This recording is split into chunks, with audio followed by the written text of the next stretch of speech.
नमस्कार, मैं हूं अनु और आप देख रहे हैं महाराष्ट्र डायरी। डिजिटल और टेक्नोलॉजी आधारित विकास को नई दिशा देने के लिए सीएम देवेंद्र फडणवीस ने बड़ा विजन पेश किया। टेक महा इम्पैक्ट। मुख्यमंत्री देवेंद्र फडणवीस ने टेक महा इम्पैक्ट के जरिए राज्य को डिजिटल और टेक्नोलॉजी आधारित विकास मॉडल की दिशा में आगे बढ़ाने का रोड मैप पेश किया।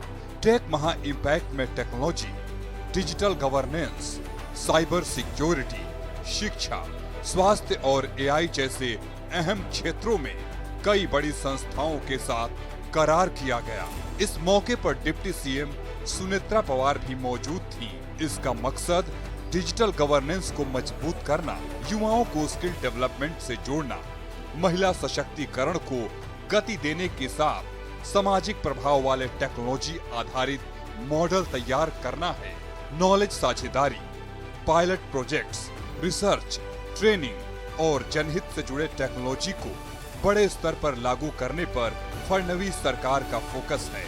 लॉजिस्टिक और सप्लाई चेन नेटवर्क में नागपुर नया हब बन रहा है। एडवांस लॉजिस्टिक पार्क किस तरह शहर को नई रफ्तार देगा। नागपुर देश का नया लॉजिस्टिक्स हब। लॉजिस्टिक्स और सप्लाई चेन सेक्टर में नागपुर तेजी से अपनी अलग पहचान बना रहा है। सीएम देवेंद्र फडणवीस और केंद्रीय मंत्री नितिन गडकरी ने अत्याधुनिक लॉजिस्टिक पार्क का उद्घाटन करके इसकी पुष्टि कर दी है। नागपुर का अत्याधुनिक लॉजिस्टिक्स पार्क सिर्फ वेयर हाउसिंग तक सीमित नहीं रहेगा, बल्कि मैन्युफैक्चरिंग, सप्लाई चेन मैनेजमेंट और रोजगार के अवसर पैदा करने में भी अहम साबित होगा। देश मैन्युफैक्चरिंग और सप्लाई चेन में नई ताकत बनकर उभर रहा है और इसमें नागपुर का रोल बेहद अहम होने वाला है। सीएम फडणवीस ने कहा कि पीएम गति शक्ति योजना, नई लॉजिस्टिक्स पॉलिसी, जेएनपीटी कनेक्टिविटी और वाटवड़ पोर्ट जैसी परियोजनाओं से नागपुर देश के सबसे लॉजिस्टिक्स नेटवर्क का रणनीतिक केंद्र बना दिया है।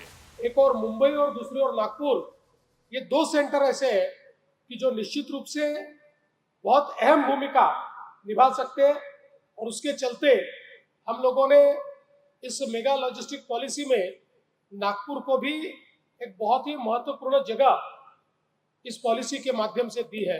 कृषि और ग्रामीण विकास को नई दिशा देने की दिशा में सीएम देवेंद्र फडणवीस ने बड़ा कदम उठाया। इसके तहत किसानों को लोन मुहैया कराने को लेकर बैंकों को सख्त निर्देश दिए गए हैं। किसानों को बड़ी राहत। किसानों, एमएसएमई और ग्रामीण अर्थव्यवस्था को सशक्त बनाने की दिशा में अहम कदम उठाते हुए सीएम देवेंद्र फडणवीस ने बैंकिंग सेक्टर को सख्त निर्देश दिए हैं। स्टेट लेवल बैंकर्स कमेटी की बैठक में सीएम फडणवीस ने नेशनलाइज्ड बैंकों के कमजोर फसल लोन के वितरण पर नाराजगी जताई और सिविल स्कोर को दरकिनार करते हुए बिना किसी दिक्कत के फसल ऋण देने के निर्देश दिए। इसके साथ ही स्टेट लेवल खरीफ सीजन प्लानिंग मीटिंग 2026 में महाराष्ट्र की हाईटेक और क्लाइमेट स्मार्ट खेती का रोड मैप पेश किया गया। बैठक में डिप्टी सीएम एकनाथ शिंदे और डिप्टी सीएम सुनेत्रा पवार भी मौजूद थी। बैठक में महाविस्तार 2.0, वसुधा एआई सर्विस, पीसीबीडीसी सिस्टम और क्रॉप सैप 2.0 महाट्रेस जैसी डिजिटल कृषि पहल लॉन्च की गई। साइप्रस इंडिया में साझेदारी। सीएम देवेंद्र फडणवीस की मौजूदगी में साइप्रस इंडिया बिजनेस फोरम का आयोजन। भारत साइप्रस के बीच निवेश साझेदारी को मिली नई रफ्तार। सेवा ही संकल्प का संदेश। वंदे भारत एक्सप्रेस से शिरडी पहुंचे सीएम फडणवीस। सीएम फडणवीस ने वंदे भारत सफर से दिया सादगी का संदेश। डिप्टी सीएम सुनेत्रा पवार का जनता दरबार। बारामती में डिप्टी सीएम सुनेत्रा पवार का जनता दरबार में सीधा संवाद। लोगों ने खुलकर रखी समस्याएं।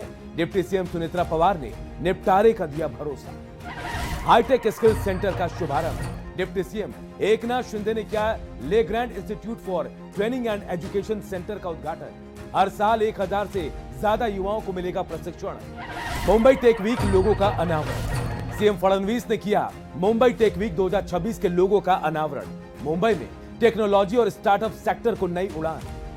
भव्य होगा सिद्धि विनायक धाम। श्री सिद्धि विनायक मंदिर क्षेत्र के कायाकल्प की शुरुआत। सीएम देवेंद्र फडणवीस ने सौंदर्यीकरण परियोजनाओं का किया भूमि पूजन।